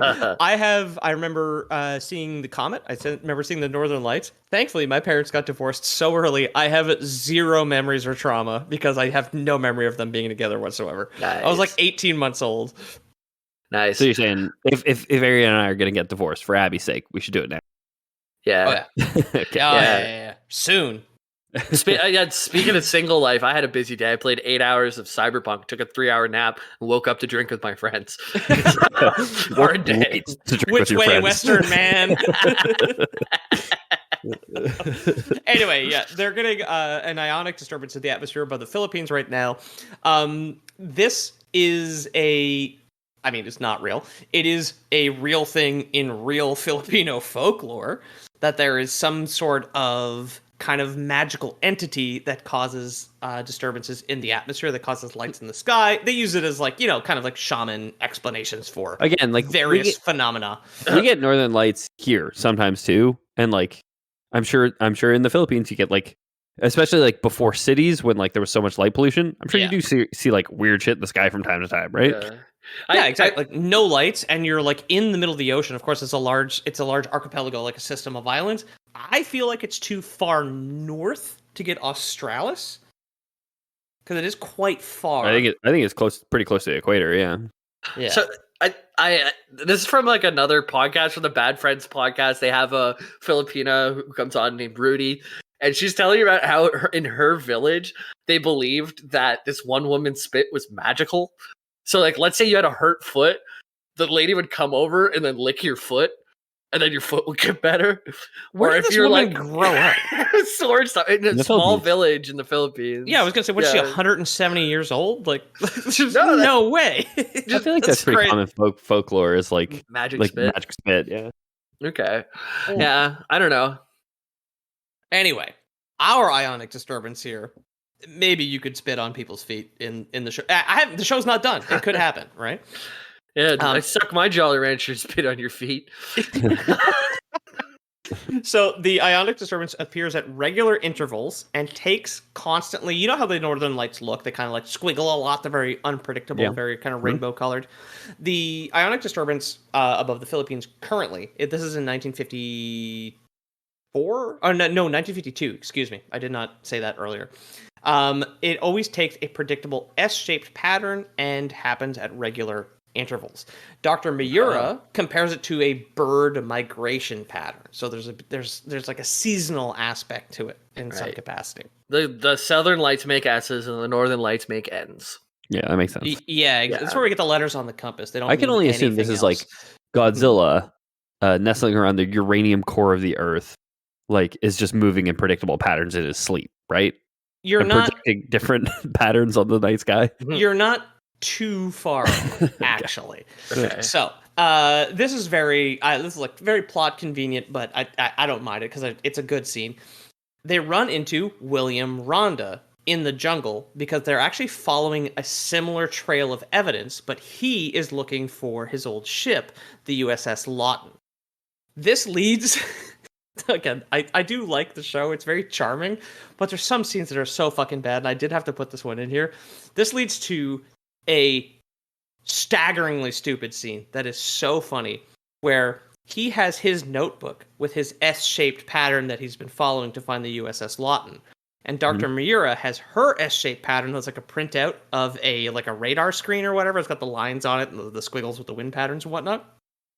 And I guess the prop department only had one image because they literally have identical images, but for some reason still do the scene where he's like, wait a second. And he rips out the page of his notebook, puts it on top of her picture, and holds it up to the sun. And I was fucking dying, dude. Because, like, holding them next to each other, they're literally the audience, the camera is pointing at two of the same image. It's like if you and I, Ethan, had the same picture of Jamie napping and held it up to the sun, and that's why we realized it was photos of Jamie. Like the same fucking photo. Yeah. It's so good. Again, it's just like whatever. Props got budgets and deadlines. You got to do what you got to do, man. Maybe the printer's out of ink. It's just like the audience can see it. The camera, the characters can see that this is the same squiggle. Like, it's just clearly. They're not even different sizes. It's like perfectly overlapped. 8 by 10, like identical. Perfectly overlaps. Yeah. It's so good. Yeah. But they, excuse me. Regardless, anyway, they obviously locate the USS Lawton, which is deep in the jungle, and they are subsequently attacked by a titan that they call the Ion Dragon. This is a massive flying monster that looks like a cross between a fish and a bat. And they theorize that the Ion Dragon that has lived there for thousands of years, since it is also the source of the local Bagobo tribe's myth about the Minokawa, a giant bird living on the island. The Minokawa is a real folklore creature for a real tribe called the Bagobo, is how they used to explain eclipses and other atmospheric phenomena. It's a giant bird. I do have a photo, I don't know where the fuck it ended up, of the Ion Dragon that I provided with you guys, where it is on the hull of the ship that it sank and stole. Oh yeah. See, the next photo is just a picture of a nuke. I think what are we looking for? Is the flying bird? It's the next one. It's on a ship. Yeah. So that is the one that destroyed the Lawton, right? It is. Yeah. And so it carried her off and used it in the jungle as a nest or something. And so Mikio, Dr. Miura, Kiko Miura. Kiko Miura, she was searching for the S and she ended up on this island. Then she found Rhonda, who was the lone survivor of the Lawton. Yes. Also on this island searching for his old wreck. Yes. Okay. And they both found the bat. Yeah. And they both found this Bagobo tribe myth. Is it the one that's yelling in the air? Yes. Yeah. Okay. Whenever before I enlarged the image, I thought it was a screenshot from a Monster Hunter game. So I bring up Monster Hunter later on, but we can get into it now. I tried really hard to find out who the monster designer for Monarch Legacy of Monsters was, because the monster designs are fucking fantastic. And you guys can bring it up now. There's like this big armored mole thing that's in the third episode, it'll be a whiter picture. Yeah, and then there's a redder picture as well. It looks exactly like an Odogaron from Monster Hunter World, but it has like the mole kind of nose appendages on its face. Yeah, the star faced mole or whatever it's called. Yeah, exactly. Yeah. And it burrows through the ice and it attacks Kurt Russell and the young hacker characters in the third episode. Which, like you saying, like, oh, it must be the same monsters because this monster looks exactly like that monster. But then we're also saying they both look like this real world animal. That we have. I know, so, which is fair. But like the art style of Monster Hunter's monsters is very particular in the fact that they combine often enough two completely unrelated animals to make them look completely naturalistic. And the fish bat ion dragon is like, that's two interesting things to pull from. Like, sure, they have flying fish, but it kind of looks like a piranha with bat wings. And I was like, nobody's ever thought to put a fish and a bat together. No, it's only one person on Earth could have ever thought of that. Yeah, just it's a 101-year-old Japanese man who works on Monster Hunter. A bat's already a bird mouse, anyways. It's like combinings, you know. Bats are bugs, dude. They are. They're mammals. No, they got bugs. Ears and they have milk eggs. and they give live birth. You know anybody who's ever had bat milk? I'm yourself. sure Batman has one canister on on his tool belt that he just calls it mommy's milk though. He just whips it at a shark. Can of bat milk. Yeah. I saw that one. What does he do? Throw like a grenade at a shark out of a helicopter? No, he has like an aerosol spray. Oh, shark repellent. Yeah, that's right. Absolutely. Like an aerosol. He just blinds the fucking thing. Speaking of when my dad got divorced the second time, we watched. I remember, I have a very clear memory of eating spaghetti on the couch watching that Batman episode. And we were fucking living life, man. We weren't eating at the table. Dad was divorced and free. Divorced dad move, yeah. Yeah, exactly. Sit the kid on the couch with some spaghetti and old ass Batman. That's a very your dad move to be like, I'm a cool dad, see? Yeah. Well, and if you guys are lucky, we'll tie early. If you guys are lucky, we'll tie it in with a third divorce later. We'll see. Yeah, we're gonna find out how star-faced mole monster stole all your money from the restaurant. So, following the discovery of the Ion Dragon, as well as a footprint from a hitherto unseen Godzilla, Lee Shaw managed to secure funding through Monarch and the U.S. government and was given clearance to use a nuclear bomb as bait for Godzilla in March of 1954. It's really cool how they do this scene is because they take a gigantic cast of the Godzilla footprint and they take the general they're trying to convince into like an airplane hangar, like the big kind of aluminum dome ones that are just like on a tarmac, right? And he's just like, okay, what the fuck is this? Like, well, we discovered this giant monster that had actually destroyed the Lawton. And now we just took a cast of this footprint. And he's like, this thing could be really dangerous. You should probably give us some fucking nukes. And this is why Dr. Miura is so distraught at trying to blow up Godzilla. Because the bribe for the US government was just like, look, the nuke is going to lure it out. And then you can kill it. And the government was obviously just like, sick. All right, that's a deal. Sick, bro. Really big fishing rod, trying to put a nuke on the hook. Fuck. Like through the little the edges. There's such another kind of funny scene in the show is like you know like the sexy lady that you would paint on the side of an airplane or whatever, or like the shark teeth you put on a fighter girl. Sure. Yeah, the pinup girl. The thing that kind of gets Dr. Miura suspicious in the show that like, oh man, maybe the US's government is lying to me, is the fact that one of the Marines, when they're setting up the Castle Bravo atomic bomb, is the guy is painting a Godzilla head on it with a red circle and a line through it as like the Ghostbusters thing. And I'm just like, hang on a fucking second. No one has ever seen Godzilla. Yeah. Who are you gonna call? This guy really knows what Godzilla fucking looks like. This fucking guy, this extra on set is just like, well, that's probably what it looks like, and he's just guessing, and it's a great image. Fucking right. His like eyes are rolled back in his head, so you just see the whites of his eyes while he's fucking painting. He's possessed, taken on by the Holy Ghost, like speaking in tongues. Yeah. But yeah, like straight up, like no one on Earth has ever seen this fucking thing, and this guy is like, None of them. Not here. Well, probably looks a little something like I can extrapolate from the footprint. Probably looks a Big little tits something on it. like yeah. That's It's like the only pin up difference. Godzilla. Yeah, Can you draw huge that? tits on it. Can you draw that, Pete? Yeah, I was just about to write pin up kinda Godzilla. need you. Pete can draw a lizard with tits because that's not real. And Pete put only draws human real things. ears on it too. Yeah, well, most lizards have ears, actually. Okay. Yeah. Okay. Lizard with Yes. tits? Sure. Lizard with ears? No. No.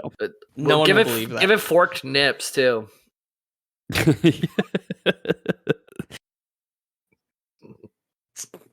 It's got like the snake dome.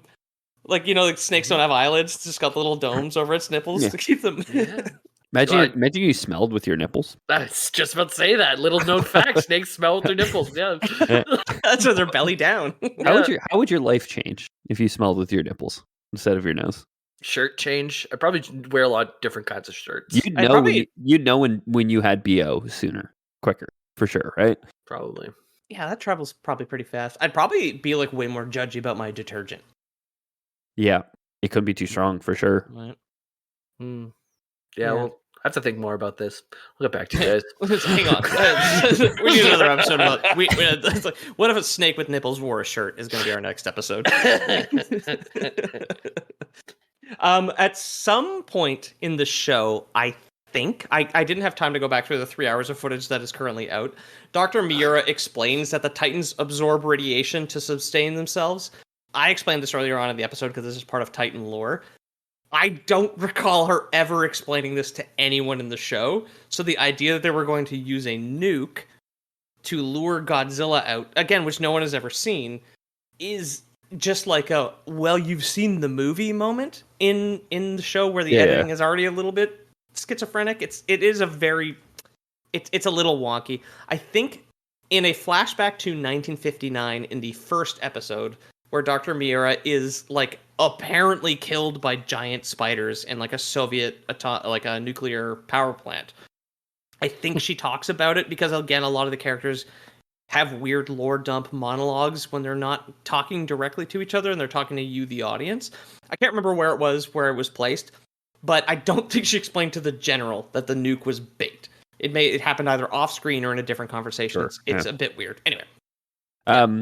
Sorry, her character is Japanese or American? Doesn't really matter. She is Japanese. Dr. Miura. So, like, is this Monarch that is working on this initiative? Yes. Okay. Yeah. That's why, because I did specify that Lee, Kurt Russell's character, right? He secured, after the encounter with the Ion Dragon and the cast of Godzilla's footprint, that is what he presents to both Monarch and the U.S. government. Because, again, it's like the U.S. government and the Japanese government are both working with Monarch. It's a joint operation between the two to prevent more monsters or whatever, right? But yes. Right. Yeah. So they have physical evidence of the existence of Titans, and Dr. Miura has figured out at some point, either off-screen or in a movie that came out in 2014, that they feed off radiation, right? Gotcha. Yeah.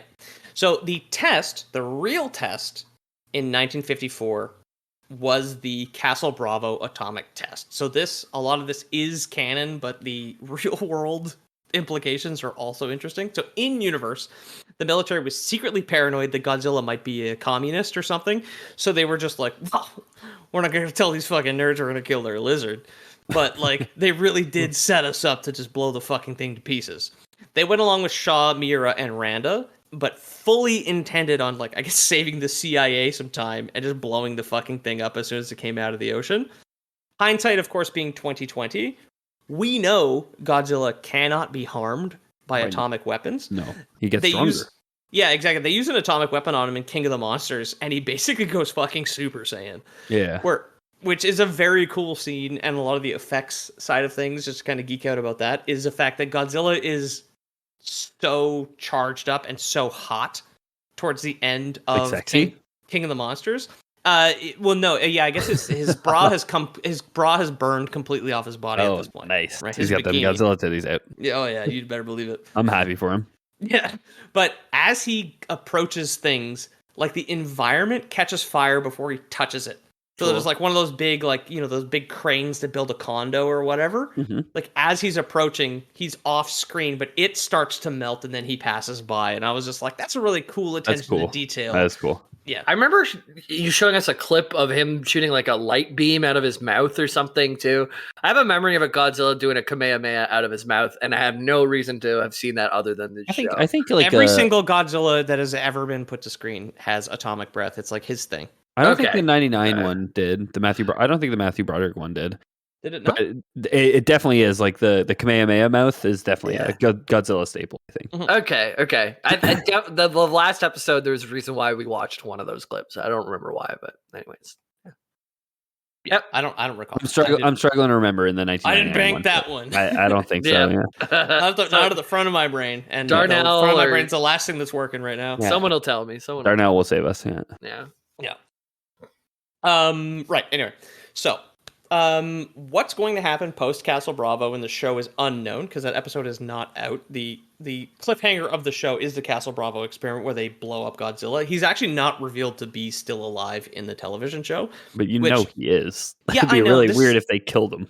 It's such a stupid fucking thing that TV shows have done, and like Rings of Power did this as well, where they were just like, "Oh no, Isildur has died in a house fire." It's like, no, he didn't. He defeats Sauron. Why did you put this in your show? Yeah, I've seen the movie. Yeah, like I read the book that came out in the 40s. Yeah, the only reason I'm watching your show right now is because I've read the book or seen the movie. Like I would not be watching your show otherwise. So like, don't fucking lie to me. I guess I don't know. Yeah, so like the fake out death of Godzilla is just like, no, the nuclear warhead got him finally. Yeah, exactly. Oh boy, I guess our show first encounter with Godzilla, we defeated him. I can't believe the nuke worked. We're renaming the show to Mothra. Yeah, exactly. Yeah. He breathed through the wrong hole while he was swimming, and he just choked and he drowned. Yeah, exactly. He's got visible gills in the new design, which I think is pretty neat. Ooh. He looked really good in the 2-minute clip that you showed me. The modern American Godzilla looks great. Way better than he looks way better than Matthew Broderick. Yeah, that's right. Especially in those mugshots after he killed those people. Right. So originally the Castle Bravo bomb was estimated to explode with a force of about 6 megatons, but for safety reasons, this is real life, they set up instruments and observation points far enough away that if the explosion got up to something crazy like 10 megatons, they'd still get good readings and like not boil any U.S. servicemen alive or kill the generals or any of the, scary businessmen that are watching nuclear tests in the Pacific Ocean, right? When the bomb detonated, it was with a force of 15 megatons, which was 1,000 times more powerful than the bombs that dropped on Japan. Now, every time people make Americans never use the metric system sort of joke, it's just like, oh yeah, well that's enough TNT. That's like 15 Hiroshima bombs. I'm like, 250,000 people died. Like I can't picture that amount of TNT. No, what the fuck are you talking about? All way out of scale, fuck. Yeah, exactly. That's the first nuke is like, wow, that's too big. Yeah, it's too big for the human mind to fathom. Huh? Yeah. Well, that's exactly what I'm saying. It's just like, okay. It's like a lot times 2. Like there's like a playground fight at this point. It's the same thing with spicy food. Like, what's 1,000,000 Scovilles? Yeah, the Scoville one is whack too, because I think it's logarithmic, which is like, why would you make your scale like that? Like, doesn't make any sense. So your numbers could be really big for the cool thrill seeker. Exactly. That's why, exactly. Yeah, exactly. Yeah. Like this pepper is 1.1 million, and that's the reason I have diarrhea. Is like. Cool, this one's only 5% spicier, but it's 1 billion Scoville units. Hey, you've never. This isn't your mom's shit blood pepper. This is. This ain't your mom's center of a green pepper. That's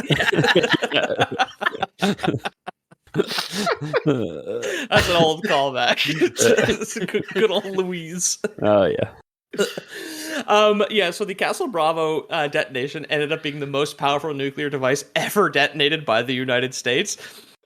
This like scared them straight, basically. Of course, we have no idea what Sleepy Joe's like fucking sitting on top of now. Yeah, exactly. But at the time, what's he got in the holster right now? Yeah, exactly. What's he got chambered? The contamination was so bad that to rescue people accidentally caught in the blast took multiple days. It destroyed equipment that had been set up to monitor the explosion. So, like, the reading of 15 megatons we got is just like the estimate given by surviving equipment. And also, it caused 2 centimeters of irradiated calcium snow to fall down all over the natives that have been relocated to the Ronjeric Atoll. Oh boy. They're just like They moved them 200 kilometers away and put them on a desert island. Yeah, exactly. And they still got it. Between the Jolly Ranchers and the radiation, the candies are going to be falling out through holes in their cheeks. Exactly. Oh my god. You're taking us back to our island, smooth skin? You're like, oh no, what have we done? Irradiated Jolly Ranchers grew legs and became not so jolly. The Jolly Ranchers had risen up and killed all the natives. So like, okay, we need to cover this up.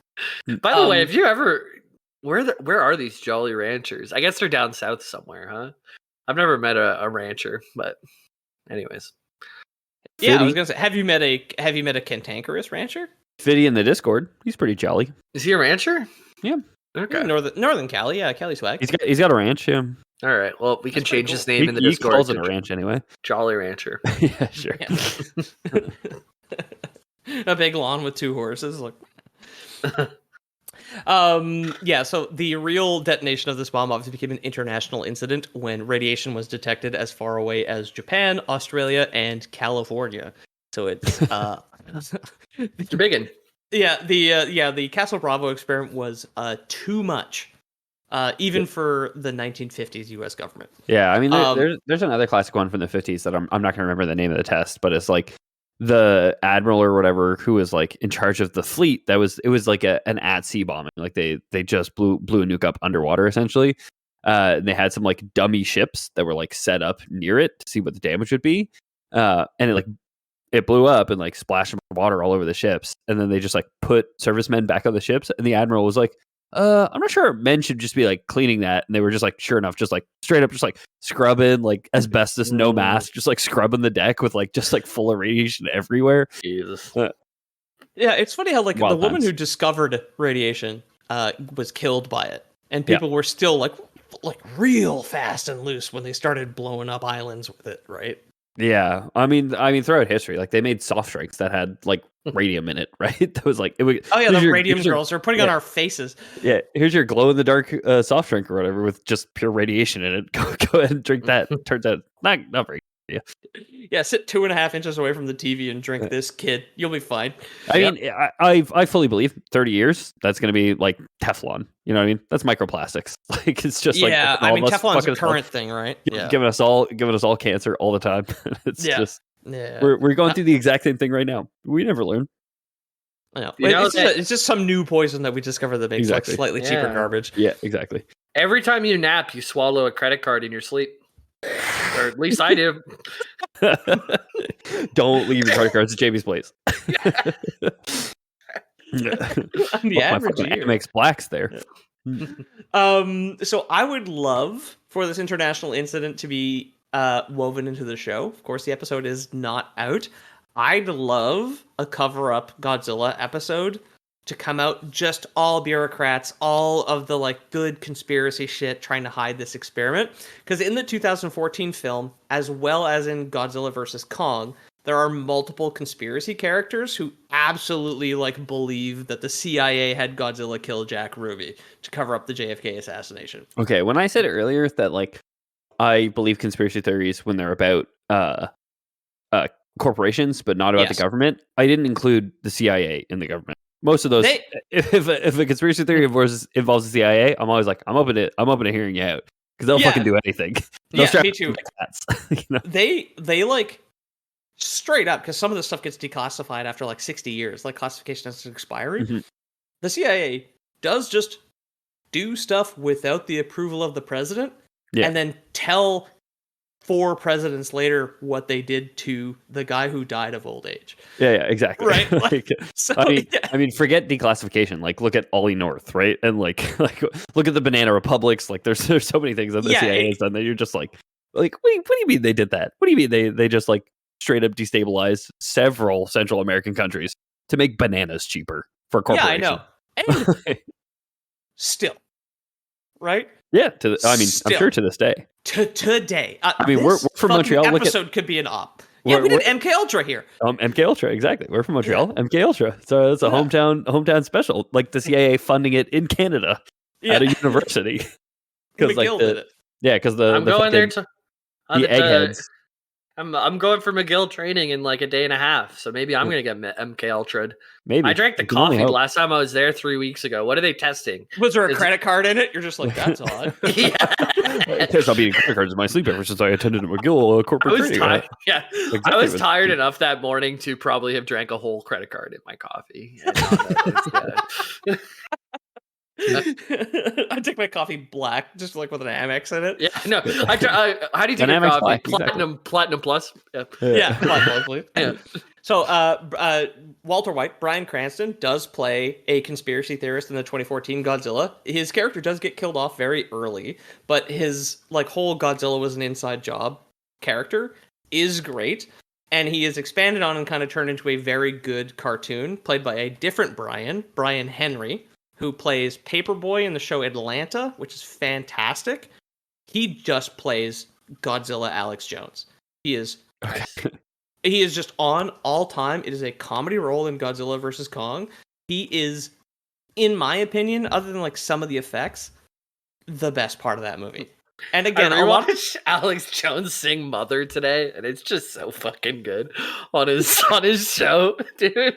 It's so awesome. I'll put it in the Discord after because people need to see it. The one you sent me of him, where it is just a extreme close up on his face, where you can barely see the corners of his mouth. It's so close. He's like, "Are you trying to have sex with me?" Yeah, and then he smiles a bit. yeah. He's talking about bumblebees. And he's like, he's just. I would love to live 1 hour in his head just to see what's going on in there. I don't know. Just an hour. I'm good out here. Ethan's good out here, honestly. I do enjoy Alex Jones. Don't get me wrong. As like a character, like, he is like I feel like we've talked about it before. How like real life has outpaced satire in a lot of senses, and he is like the purest form of that. Like, but he's not even like in. I feel like we're post Alex Jones. Like Like he's been kicked out of everything, and like he's not. He got canceled. God, cancel culture. Got another good one. Am I right? I mean that sincerely. This is exactly like cancel culture is a good thing sometimes, and that's exactly what it's meant to do. Is cancel fucking Alex Jones. Yeah. Jesus Christ, Milo, taking another one of our angels. Yeah, Steve Crowder, like cancel them all. Yeah, that's fucking. You're doing the Lord's work. Nobody and everybody, I guess. I do find him so funny. And it's just so too bad that he ended up being dangerous, right? Because people fucking believe him. Yeah, that's on us as a society. He's so funny because like I think we can all turn on like our surreal goggles and just look at it as though it is surrealism when it's not. It's realism, but I know we look at it as though it's satire. As theater, Alex Jones, which is why Brian Henry's character in Godzilla vs. Kong is so good because he is the whatever that clown is. He's the Pagliacci Alex Jones, right? I'm Alex Jones. Just listen to him sing "Mother" while you guys are talking, and it's like, "Mother."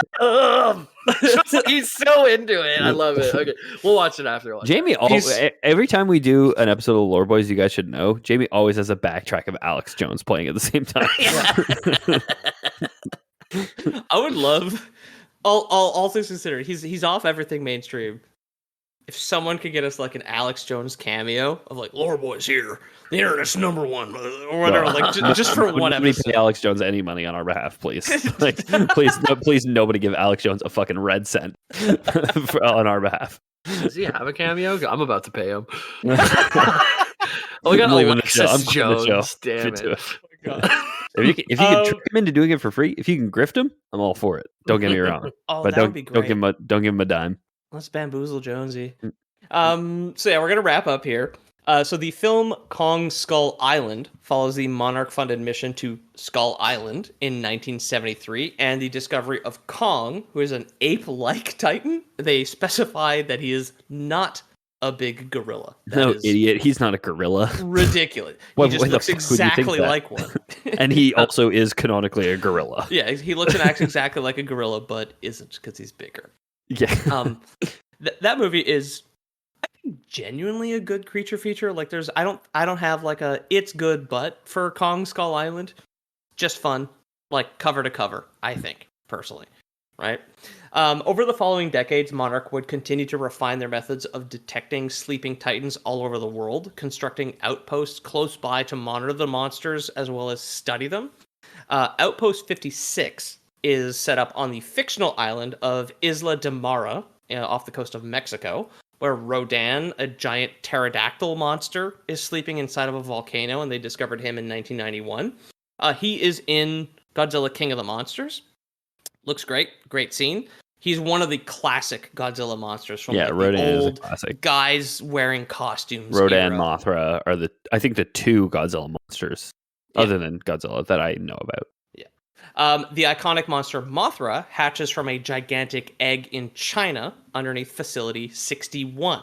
That was a very, very hungry caterpillar. She is huge. She's a very benevolent titan, seemingly has the power to heal wounds. She helps Godzilla out in the final fight in that film. I think in the classics, in some of the classic Godzilla's, Mothra is also a protagonist, not an antagonist, right? Like, she is. Not In the Godzilla vs. protagonist, Mothra, but, the bad guy is Godzilla.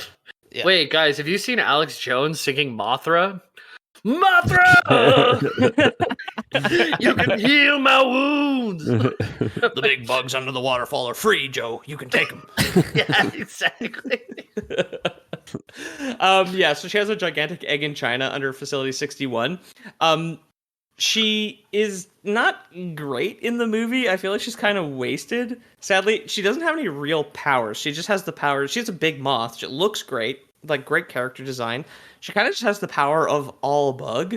Like, she can shoot silk, like sticky silk. She sticks Ghidorah to a building at one point. She has mantis claws and like a stinger. Yeah, she can pray. She's good at praying. Very good at praying. Mm-hmm. She also, this part is so fucking weird because in Godzilla vs. Mothra, there are these two itty bitty, like 6-inch tall Chinese ladies, like Chinese twins, that have like a psychic link to the Mothra caterpillars in that film.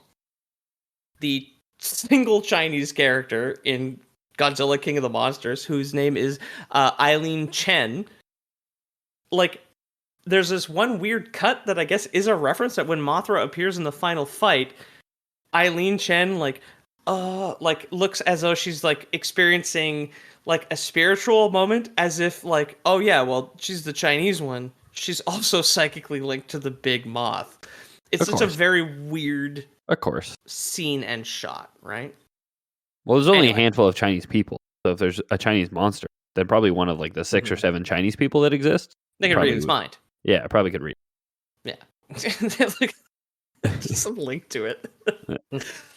So the outpost I want to end on is Outpost 32, which is in Antarctica. Here, Monarch monitors the frozen body of Monster Zero, or Ghidorah. Ghidorah is Russian for Hydra, in reference to the Titan's appearance having 3 dragon heads. It is a golden 3-headed dragon. Larry, Moe, and Curly. Exactly. I would have thought that if the Titans are deep in the Earth's crust or whatever, that the Russians would have found them before a nuclear bomb, because Russians love to dig the big holes. They do. They've drilled the deepest hole. Yeah, they've drilled the deepest hole. Yeah. I think twice. You get all the way to the bottom of the hole, and it's just a single eye of a Godzilla, like a whale's eye looking around. Just eating uranium. So Dr. Eileen Chen again speculates that Ghidorah is the source monster, rather, for multiple myths around Asia about a dragon that fell from the stars. While this might just be a reference to the original incarnations of Ghidorah from 1964, where it is straight up an alien from Venus that killed all of the humans that were living there. There was like a Venusian civilization in the 60s movie. I don't know if that's like a tie-in or whether it's just like a reference. Look, that psychic link she has with fucking Mothra is just a reference to the old movies. The conflict in Godzilla King of the Monsters is due to the fact that both Godzilla and Ghidorah are classified as alpha titans. So Ghidorah can summon and like wake up other titans on the planet, Exactly. Other kaiju, if you will. Exactly. Which is a term I avoided on purpose because, like, Sorry. this is America Godzilla. They're Okay, They're sorry. Titans, baby. Yeah. This is a different continuity. Yeah. But they are, of course, kaiju, which is just Japanese for like big monster or great monster or something Sure. like that. But the in movie explanation for like, well, Godzilla is the alpha titan of Earth, and he's kept everything in check, and we're not getting attacked by giant fucking monsters constantly. But why is this one so mean? And they're basically just like, oh, it's alien. It's not from Earth, though. Exactly. And he's classified as an invasive species, which is why they're fighting over like it's a dominance thing for Earth, and Ghidorah is much more destructive and whatnot. Which I thought was Ghidorah caused climate change on Venus, which made Venus uninhabitable. Yeah, exactly. We have pretty good science that backs up that Venus was probably a lot like Earth at one point, but now climate change happened, and it's all acid rain all the time. It was Ghidorah. Temperatures of 400 degrees, and it turns out it was all Ghidorah, not oil companies. Turns out the Russians got one photo of Ghidorah. The Russians got one photo of Ghidorah before their probe melted. Yeah, exactly. Yeah. And I really like that. I also like the kind of inference that there are alien planets with their own Titan ecosystems out there in the galaxy, like within the Monarch monsterverse, which is also pretty cool. But yeah, that is a rowdy episode of the Lore Boys about Monarch and the current, up to the 3rd episode of the show, Monsterverse. And I have been your host, Peter O'Donoghue. You can find me. One last tangent, just because I just reminded, because I was thinking, oh, what about like Titans on Mars or something? And then I was like thinking Elon Musk. I saw a Tesla get T-boned today. Nice, dude. Yeah, the guy was really upset about it. Did it just crumble into matchsticks? the side of it got hit on the passenger side, and it was just dented in really badly. Where? Like he could still drive, just on the corner Nearby. here. Yeah. And the guy come out of his car and go, "Oh, my Tesla! I drive a Tesla! I love driving. I love Teslas. I love driving Teslas. You smashed my Tesla!" A Volkswagen hit it, dude. The Volkswagen, the front bumper, like Nothing. A little bit of paint, but then the side of the Tesla's just dented in. And the guy who has the Volkswagen's like, "Oh yeah, here, I'll give you my information." The other guy just looked like he was having the worst day. No, Man. you The guy don't who understand. You scratched your Volkswagen. I drive a Tesla, dude. You don't understand, okay? He wasn't even vocal. You drive a car. I drive a Tesla. I'd love to imagine that the Tesla's airbags like didn't even try to deploy. Like this guy is just completely crushed. The guy lapsed on his subscription at X or whatever, and exactly. His $8 bounced. Hey, I drive a Mazda. Yeah, exactly. I drive a Mazda, and I have been your host, Peter O'Donoghue. You can find me at Lore Boys Padcast on Instagram. Mm-hmm. Or follow the link to the Discord, discord.gg/theloreboys. I'm only really replying to Prime stuff and @s still, but feel free to @ me if you have something you want to say. Mm-hmm. Fellas. Jimbo? Hey, you can find me in the Discord, discord.gg/LOREBOYS. See you next time. Bye. And if you guys like the show, consider leaving us a 5-star review and or telling your friends about us. It's the best way to help the show grow organically. And we super appreciate everyone who's done it so far. I want to give a big shout out to all our patrons, patreon.com/theloreboys. If you want to join the illustrious ranks, get access to our bonus content where we Pete and I had a good 15 minutes where we talked before Jamie woke up from his nap. This week's episode. I think I still stuck around for a full half hour afterwards. Yeah, it was almost like 50 minutes. Yeah, so he clocked in, yeah. As long as that episode is on track for how long this episode was, I suppose. Long bonus, long main line. It's an hour Saturday night, baby. There's 3 hours of content this week. So enjoy it, guys. So. Yeah, and if you want to join, if you don't trust Patreon and want to join Lore Boys Prime, everyone gets Lore Boys Prime this week. We give you 2 hours. You don't need anything more than that. Come on, you're good, right? You're good. Whole other hour. I'm offering for Lore Boys Prime a bag of Jolly Ranchers, and I get to destroy your house for 1,000 years. The Jolly Ranchers are irradiated. I should let you know. Dang. I feel compelled to let you know. If I find any of our Prime people eating a Jolly Rancher, I'm going to make them eat the whole pack right in front of me until they burn a hole through their lips. No, son of mine. Unfiltered Jolly Ranchers. Yeah, tear the filters off those Jolly Ranchers and eat them. Yeah, Eating we're with going the wrapper yellows still back to on. back. Like the whole bag with the wrapper on. Like, no, That's son the of filter. mine. Yeah, that's a filter. Come on. We're I going think that back would to cut back you. lemons. Hey, Lord boy. Lord boy. Goodbye.